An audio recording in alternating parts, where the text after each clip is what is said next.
안녕하세요. 크립토TV입니다. 오늘은 우리의 가장 정확한 인간 지표, 아더헤이즈가 말하는 향후 코인의 방향과 또 그에 대응하는 방법에 대해서 말씀을 드려보겠습니다. 제가 저희 채널에서 25년 분기별로 코인 방향에 대해서 여러 가지 근거를 통해서 말씀을 드렸던 것 같습니다. 그러나 코인 방향을 예상하는 게 정말 어렵고요. 한 예로 투자를 세계에서 가장 잘한다는 워런 버핏은 이미 버크셔 해서웨이를 통해서 많은 주식을 현금화하면서 역대 최대치 현금을 쌓아두고 있잖아요. 이 말인즉슨 언제든지 하락이 나와도 이상하지 않다. 나는 준비를 하고 있다라고 보입니다. 그만큼 투자에 준비를 하고 예상을 하는 게 어려운 것 같은데 일단 저의 경우는 일단 3에서 4분기는 상승을 전망을 했었죠. 여러 가지 비트코인 도미넌스도 있고 유동성 지표도 있고 ISM 지표도 있고 코인베이스 앱 순위도 있고 여러 가지 많이 말씀을 드렸던 것 같습니다. 반면에 최근 2년간 시장 지표를 가장 잘 맞춘 톰리라고 아마 들어보셨을 겁니다.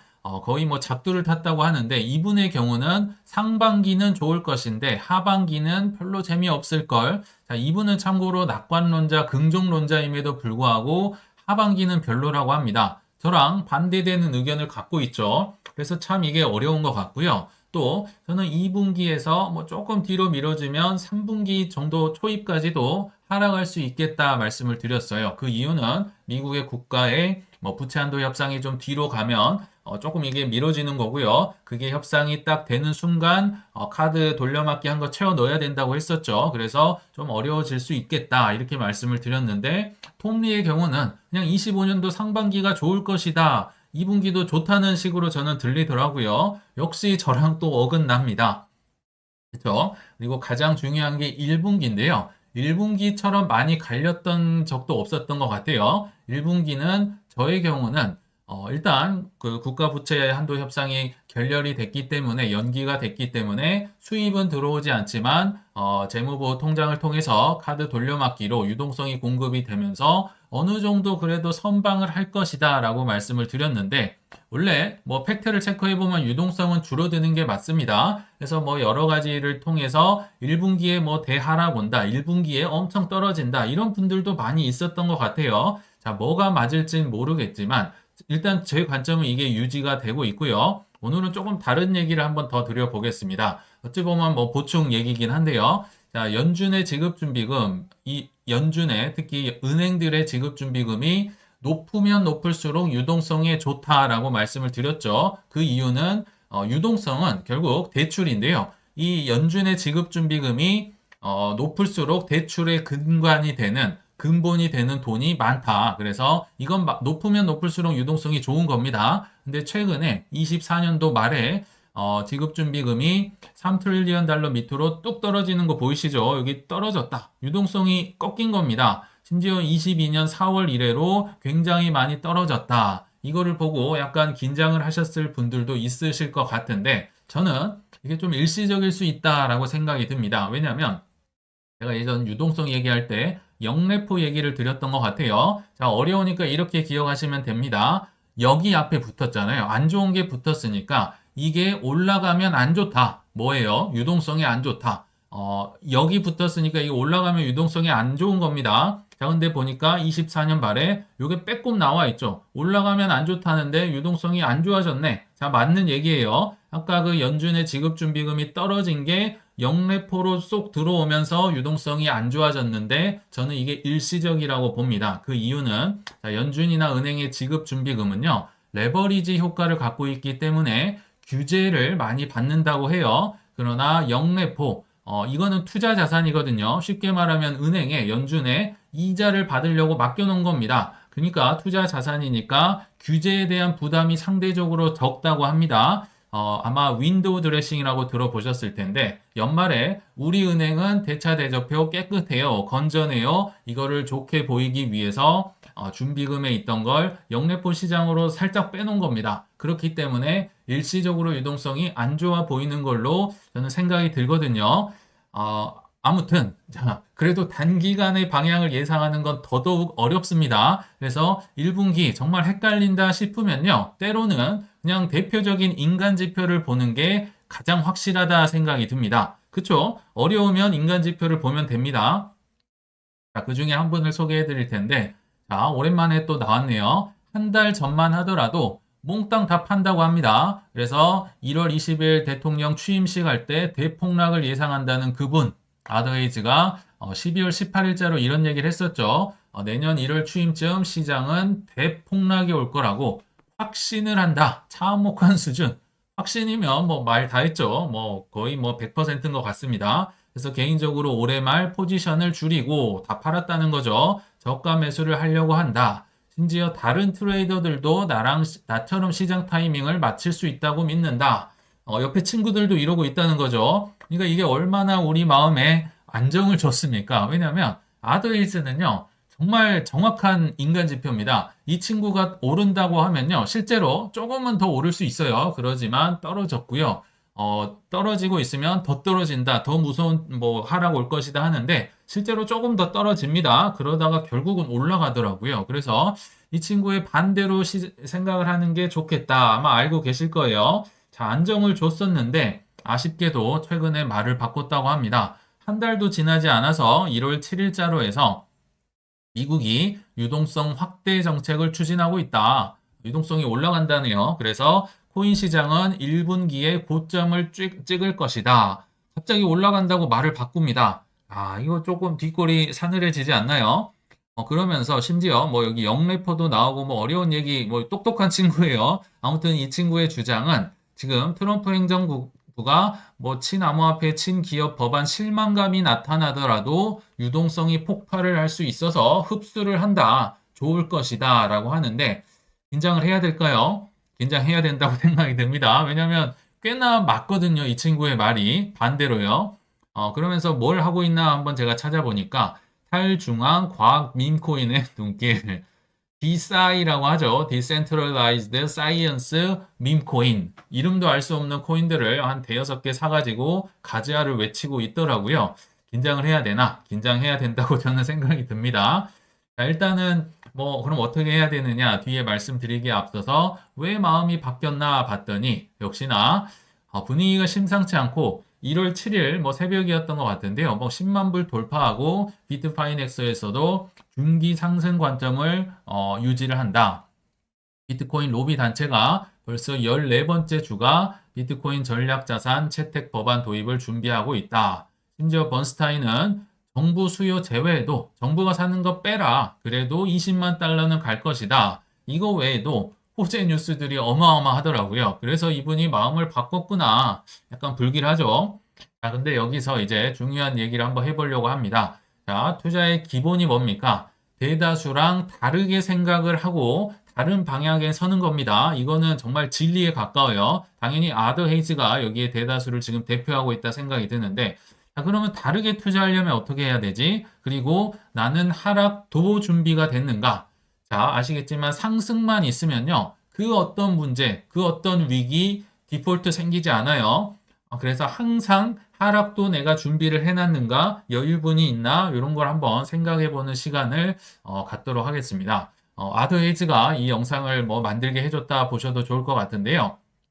투자의 기본은 남들과 다르게 모두가 알고 있는 이론인데요. 이게 실제로 가보면 조금 달라집니다. 인상이 쓰여지죠. 뭐 인상 쓰고 좀 이따 보여드릴게요. 그리고 심화적으로 가면 자, 내가 틀릴 경우 예를 들어서 내가 상승을 바라봤는데요. 갑자기 예상치 못한 하락이 왔습니다. 그러면 나는 해지를 하고 있는가? 하락에 대해 준비를 하고 있는가? 이걸 다른 얘기로 하면요. 나는 욕심을 좀 내려놨는가입니다. 제가 계속 말씀드렸던 뭐 현금 10%는 유지를 해보자 또는 비트코인을 사보자 또는 뭐 여러 가지 해지 자산을 사보자는 이유가 욕심을 줄이지 않고서는 절대 할 수 없는 거를 하는 거거든요. 자, 이 반대 방향도 내가 준비를 했는가?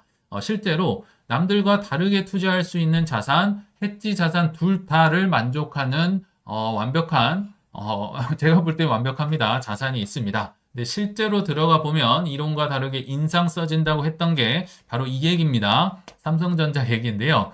다시 한번 오늘 삼성전자가 왜 이 둘을 만족시키는지를 한번 말씀을 드려볼게요. 일단 제가 볼 땐 동시에 만족입니다. 남들과 다르게 이거는요. 해도 되고 안 해도 되는 게 아니라요. 기본이에요. 무조건 하셔야 되는 겁니다. 그래요. 이걸 통해서 기본, 그러니까 무조건 성공한다가 아니라요. 이거는 그냥 기본으로 깔고 가야 되는 마인드고요. 자, 거기에 이제 심화가 덧붙여지는 거죠. 자, 아시겠지만 국장 탈출은 지능순, 남들과 다르게 간다. 일단 만족을 하는 것 같네요. 그리고 해지 자산, 뭐 현금이다, 뭐 채권이다, 비트코인이다. 저는 삼성전자도 알트코인에 대한 해지가 된다고 보거든요. 알트코인 뭐 추풍 낙엽 떨어질 때 글쎄요, 뭐 알트 반토막 나면 삼성전자 한 10%, 뭐 15% 이렇게 떨어질 것 같거든요. 그래서 저는 해지로도 어느 정도 충족을 한다. 계속 말씀을 드렸는데, 자, 오늘 그 얘기 왜 이게 그렇게 또 한번 증명을 해보려고 합니다. 일단 듣고 판단해 주시면 좋을 것 같은데 수십 년간 결국 삼성전자는요, 역사가 오래됐잖아요. 환율도 오래됐고, 환율과 반비례하는 관계에 있기 때문에 그렇습니다. 이게 이제 삼성전자의 차트인데요. 뭐 더 예전부터 있었지만, 뭐 2000년부터 쭉 가져왔는데, 자, 일단 고점과 저점 날짜만 기억을 한번 해주시면 좋을 것 같아요. 정확히 21년도 1월 즈음에 94,000원 아마 피크를 찍었습니다. 한 8만 원, 9만 원 갔을 때 뭐 10만 전자, 12만 전자 뉴스 나오고 이거 사도 돼요? 많이 여쭤봤던 기억이 나거든요. 기사에 많이 봤던 기억. 이때가 고점입니다. 그리고 22년 10월 달에 삼성전자가 최하점. 이때 뭐 레고랜드 사태 있었고 미국의 금리 인상이 있었고 하면서 환율은 엄청 높았을 텐데요. 삼성전자는 최저점을 찍었다. 그리고 현재도 뭐 거의 똑같네요. 굉장히 쌍바닥을 찍었구나 생각이 드는데, 자, 그 날짜 기억해 주시라고 했었죠. 이제 환율과 비교를 해보겠습니다. 그 전에 이게 이제 원달러 환율인데요. 자, 요때가 IMF입니다. 뭐 거의 2,000원 갔었죠. 뭐 어마무시했던 위기였고, 자, 서프라임 모기지 사태도 미국이 전 세계로 이제 퍼뜨렸던 꽤나 엄청난 위기였는데, 사실요. 현재 환율과 뭐 크게 다르지 않습니다. 이때는 모두가 망하는 위기였는데 생각보다 저는 이게 좀 과도하게 올라오지 않았나 조심스레 예상을 하고요. 그 이유도 뒤에서 말씀드릴게요. 아까 날짜 기억해 주시라고 했었잖아요. 자, 21년도 1월 삼성전자가 최고점 94,000원인가를 찍었을 때가 환율이 최저였네요. 그리고 아까 22년 10월에 뭐 레고랜드 터지고 금리 인상하면서 환율이 크게 올랐을 때 삼성전자는 최저점을 찍었습니다. 그리고 현재는 환율이 더 올라 있네요. 이게 이 정도 위기인가 싶을 정도로 올라 있는데 그러니까 삼성전자가 이때랑 거의 비슷한 가격을 유지하고 있다라는 생각이 들거든요. 아, 제가 이 얘기를 하는 이유가 있습니다. 정말 남들게 다르게를 뼛속까지 내가 내 것으로 만들어야 돼요. 이론과 실제가 달리 가는데요. 자, 한번 볼게요. 삼성전자 얘기를 하니까 이제 점잖게 얘기를 하시는 분들은 우리 유튜버님이 애국심이 많으시네요. 뭐 이렇게 얘기하시는 분도 있고 대놓고 조롱을 하시는 분도 있어요. 야, 험하게 떨어진 거 사라고 하는데 그럼 국장은 뭐 이런 식으로 뭐 조롱을 하는 뭐 댓글도 있긴 하지만 저는 뭐 전혀 흔들리지 않습니다. 이게 기본입니다. 아무도 안 살 때 사는 게 투자의 기본이다. 이래도 성공을 못할 수도 있어요. 근데 이 마인드는 반드시 가져야 된다. 저는 뭐 확신을 하고요. 좀 더 가보겠습니다. 이거 이해되십니까? 지금 뭐 계엄령 나오고 이 정치적 혼란에도 글로벌 투자자들 한국의 채권을 계속 사고 있다고 합니다. 글로벌 투자자니까요. 큰 기관들, 국가들이 지금 사고 있는 거예요. 제가 그 지명 관계상 기사는 안 가져왔는데요. 이해되십니까? 한국의 채권을 무슨 정신으로 지금 사고 있는가? 역발상, 남들과 다르게 하면요. 이것도 이해가 되셔야 됩니다. 정말 되셔야 돼요. 농담이 아니고요. 자, 그러면 외국인들이나 부자는 지금 한국 시장, 뭐 삼성전자, 환율을 어떻게 바라보고 있을까? 예전 말씀드렸죠. 한국의 많은 부자들 해외 투자 뭐 내년에 늘리겠다. 30 몇 %면 국장에 투자하겠다가 뭐 53%인가 55% 나왔었잖아요. 이걸 이해가 되셔야 돼요. 그리고 외국인도 그렇고 연말까지 환율이 오를 것이냐 떨어질 것이냐 하락에 베팅한 사람이 훨씬 많다는 겁니다. 왜 그럴까요? 환율이요.